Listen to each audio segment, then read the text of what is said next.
여러분 안녕하십니까? MBC 뉴스 특보입니다. 윤석열 대통령에 대한 체포영장 집행기한 마지막 날인 오늘 조금 전 속보가 들어왔습니다.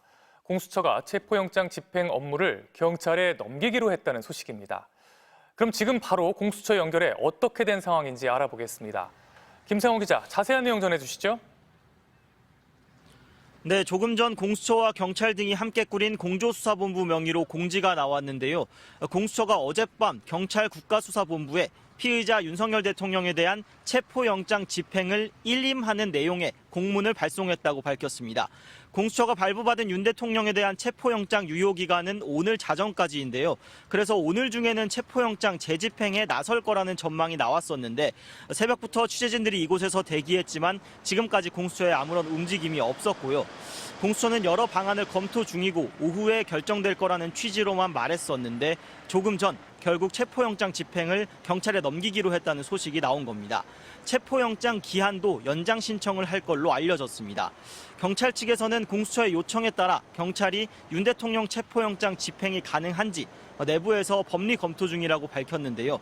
앞서 1차 집행 때 윤 대통령 측에서 경찰이 공수처의 체포영장 집행을 도우면 안 된다는 취지로 주장을 했던 만큼 신중한 법리 검토가 필요해 보입니다.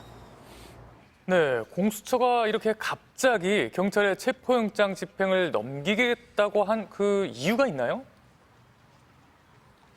네, 공수처 대변인실은 내용을 확인한 후에 정리해서 공지하겠다고 했는데 곧 이유를 밝힐 걸로 보입니다. 이 부분은 취재가 되는 대로 전해드리겠습니다. 다만 몇 가지 이유를 추정을 해볼 수 있는데요.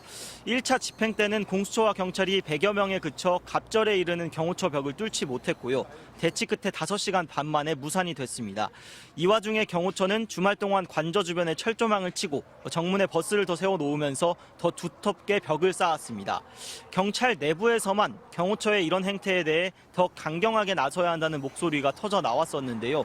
전국 경찰 특공대를 다 동원해 체포영장을 집행해야 한다는 주장도 나왔습니다. 반면 공수처는 무력 충돌 등 불상사는 없어야 한다면서 경찰에 비해서는 소극적인 분위기가 있었고요. 수월한 체포를 위해서 지난 토요일 최상목 대통령 권한대행에게 대통령 경호처가 협조하도록 지휘해달라고 요청하는 공문을 재차 발송을 했지만 아무런 답을 받지 못했습니다. 그러다가 어제는 영장을 재집행하는 방안은 물론이고 체포영장을 다시 청구해 기한을 연장하는 방안도 언급을 했고요. 체포를 아예 건너뛰고 곧바로 윤 대통령에 대해 사전 구속영장을 청구하는 방안도 이야기를 하면서 여러 가능성을 염두에 두고 있다고 밝혔습니다.